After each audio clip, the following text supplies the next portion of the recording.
जब भी राजस्थान की मिट्टी, उसकी खुशबू, वहाँ के किसान, जवान और विकास की बात होती है तो एक नाम सबसे पहले सामने आता है, राजेश पायलट। मैं राजेश पायलट जो लोकसभा का सदस्य निर्वाचित हुआ हूँ, ईश्वर की शपथ लेता हूँ कि मैं विधि द्वारा स्थापित भारत के संविधान के प्रति सच्ची श्रद्धा और एक ऐसा नेता जो दिल्ली की सत्ता में बैठा लेकिन जड़ों से जुड़ा रहा, एक ऐसा इंसान जिसकी आखिरी सांस तक आवाज थी, जय जवान जय किसान। छोटे से गांव में जन्मे, खेत की मेड़ों पर दौड़ते हुए, बैलगाड़ी की लकड़ी से खेलते हुए जिनके सपने आकार लेने लगे, पर ये आम सपने नहीं थे।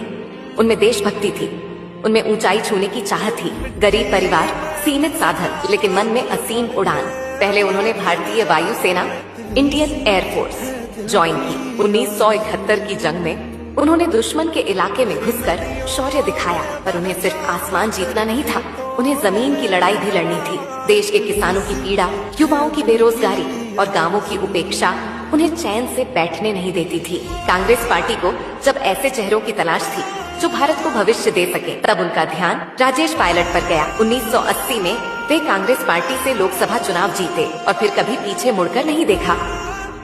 उनकी छवि एक कड़क अफसर लेकिन नरम दिल जनप्रतिनिधि की थी। वे संचार मंत्री बने, फिर गृह राज्य मंत्री और अन्य महत्वपूर्ण पदों पर रहे। उन्होंने राजस्थान और आसपास के क्षेत्रों में शिक्षा, सड़क, बिजली, पानी और किसान कल्याण के लिए ठोस काम किए। राजस्थान में Rajesh Pilot government polytechnic college, memorial college of education और स्टेडियम उनकी दूरदर्शिता के प्रतीक हैं।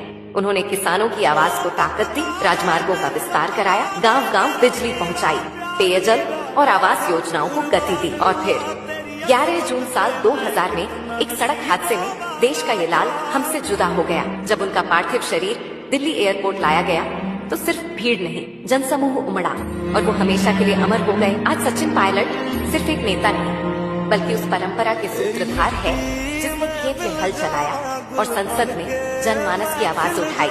राजेश पायलट एक नाम नहीं, एक युग।